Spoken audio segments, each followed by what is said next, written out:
Chapter 1.1 Freedom from the Human Condition. This book liberates you, the reader or listener, and all other humans from an underlying insecurity and resulting psychosis that all humans have suffered from since we became a fully conscious species some 2 million years ago. This underlying insecurity and psychosis that exists within every human is the product of a very deep anxiety and uncertainty of not knowing why, when the ideals of life are so obviously to be cooperative, loving and selfless, are humans so competitive, aggressive and selfish.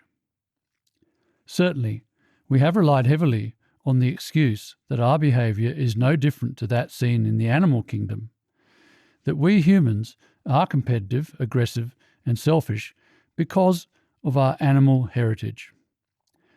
We have argued that we are, as Lord Alfred Tennyson put it, red in tooth and claw, a victim of savage animal instincts that compel us to fight and compete for food, shelter, territory and a mate. That we are at the mercy of a biological need to reproduce our genes.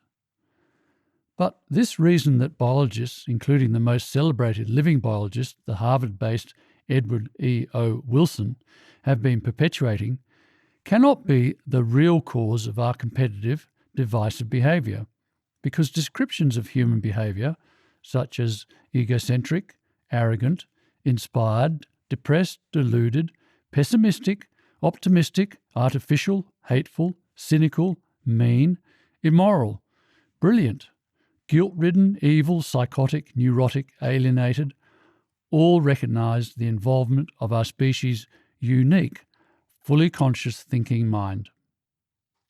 That there is a psychological dimension to our behaviour.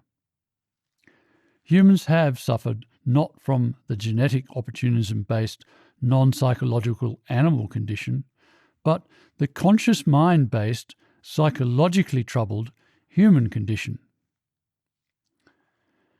Of course, in the absence of understanding, we had no choice but to come up with some excuse for why we are the way we are in order to cope with the negative implications of being divisively instead of cooperatively behaved. But we do all in truth know that the old animals are competitive and aggressive and that's why we are defence simply doesn't hold water. It doesn't explain our psychologically distressed human condition and so cannot end the pain, suffering, conflict and confusion that plagues this planet. And that is where the human race has been stalled, waiting in an increasingly distressed state for the real explanation for our psychologically troubled human condition that will finally make sense of the riddle of human life. That is, until now, because it is precisely that human mind liberating, psychosis relieving, real explanation that this book at last delivers. While the full description of this psychosis addressing and solving real explanation of the human condition is presented in Chapter 3, a summary of it is provided here in Chapter 1 to demonstrate to the reader or listener that this is the understanding and insight that is able to end the underlying insecurity and resulting psychosis of everyone's condition, and through doing so, transform every human into a new human condition-free person. Yes, this book brings about the liberation of humanity from its incarceration in the horrifically debilitating darkness of Plato's cave of alienating psychological denial that I have depicted in the image that appears at the start of this chapter above paragraph 39 and will explain later in this chapter. But before diving into the heart of the explanation, it needs to be emphasized that while the human condition is essentially the riddle of why humans are competitive and aggressive when the ideals are to be cooperative and loving, the deeper meaning of the human condition is more elusive.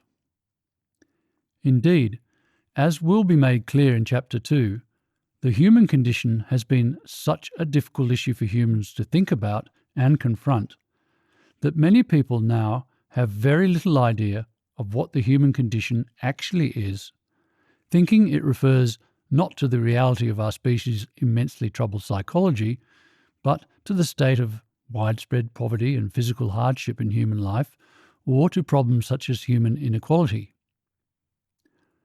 But these problems are only superficial manifestations and aspects of the human condition. The truth is, the human condition is a much more profound and serious issue that goes to the very heart of who we are. So before I present the brief explanation of the human condition, I first need to describe what the human condition really is.